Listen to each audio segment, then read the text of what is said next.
Now, in Ivory Coast, a joint meeting of the PDCI-RDA coalition of Henry Konan Bedié and the FPI of the former president Laurent Gbagbo took place on Saturday, with about 10,000 people gathered at the sports park of Treichville in Abidjan. The opposition activists there insisted on the reform of the country's Independent Electoral Commission (IEC) and to ensure the guarantee the security of their votes come 2020 elections.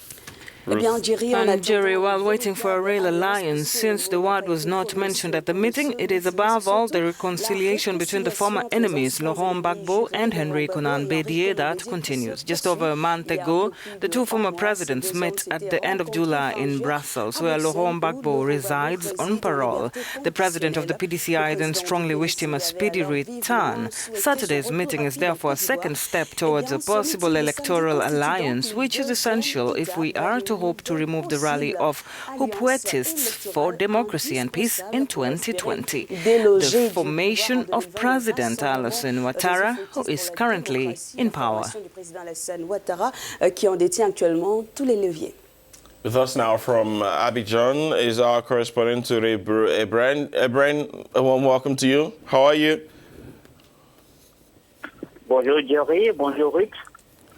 Good to have you with us, Ebren, this morning. Tell us, were you on Saturday at the long-awaited joint meeting of the FPI and the PDCI, and what do we need to know? What more do we need to know? Well, that's right. On Saturday, September the 14th, there was a joint meeting between the FPI and the PDCI parties, which had been announced a few weeks ago.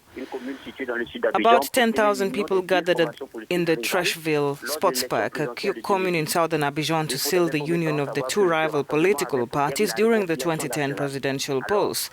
First of all, it should be noted that the focus of this gathering was national reconciliation. So we remember that several opposition leaders, including Simone Gbagbo, the wife of the former head of state, and Maurice Kakugi Gikawe, the number 2 of the PDCI-RDA party, did not want to miss this event. Activists from both political parties exchanged hugs to show that all quarrels were now a thing of the past. We were treated to an electric atmosphere, accompanied by songs to the glory of Laurent Gbagbo and Henry Konan Bedié. In the various speeches that followed, the question of the reform of the Independent Electoral Commission, free national identity cards, and the security of the 2020 presidential elections were discussed. In addition, opposition figures called for a genuine national reconciliation and demanded the release of all political prisoners. And at this meeting, there were allies of Guillaume Soro. Is it possible to see this coalition supporting his candidacy for the next presidential polls? Well, yes, Alain Le Bognon, a close associate of Guillaume Soro, was also present at this meeting. His presence could be in line with Henry Konan Bedié's vision to create a new opposition platform for the 2020 presidential election.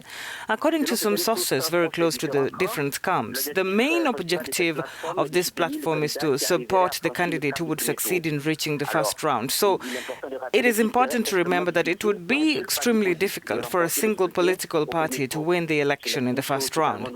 This is not a totally new thing in the Ivorian political life, especially since 2005.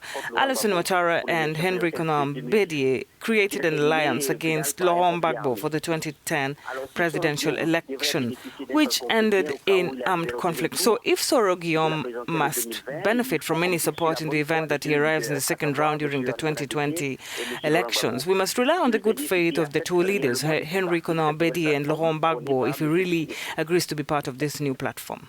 And it is important, it is instructive that you mentioned this. Indeed, in their speech on Saturday, some of the leaders demanded the release of all political prisoners and the return to the country of former leader Laurent Gbagbo and Charles Blé Good. Do you believe that the power is ready in Ivory Coast to satisfy this kind of request? Well, to a certain extent, the Ivorian government can satisfy the first request, especially since it has already taken steps in this direction by releasing 800 political prisoners from the post-electoral crisis, and for the return of Laurent Gbagbo and Charles Blé Goudé. It depends entirely on the parties concerned, as the government suggested on January the 16th at the end of a Council of Ministers meeting. However, it's important to recall that even though they were acquitted by the ICC, the Ivorian judiciary had rendered a verdict sentencing Laurent Gbagbo to 20 years in prison for the so-called Central Bank of West African States robbery case in January 2018. So the question is whether the Ivorian authorities will apply this penalty to him if Gbagbo returns to the country. This is something that is unlikely to happen, according to some political analysts who argue that Gbagbo's acquittal at the ICC gives him free rein to return to his country without the possibility of being worried of the Ivorian justice.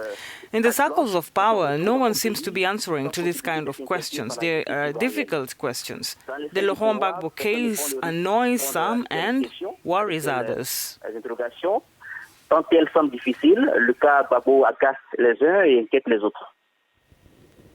Well, fingers crossed to see exactly what will happen over time. Ibrahim, this is where we'll have to leave it for now, but thank you very much for speaking with us on the program. Hello. All right. Looks like looks like it's left already. Thank you very much, our correspondent Toure Ibrahim there from Abidjan. We're glad that you are still watching. You're still here with us on the morning call here on Africanews. Please be reminded that our show is coming to you on our website also, africanews.com, and there you can watch us in English or in French. Now, still to come on the program. The palace of Muhammad Ali, built in the 19th century in Egypt to regain its splendor in what is a new renovation project. Plus, in sports, Spain are basketball champions again, their first title in 13 years. Details of this plus much more after the break. Ruth and I will be right back. Do not go anywhere.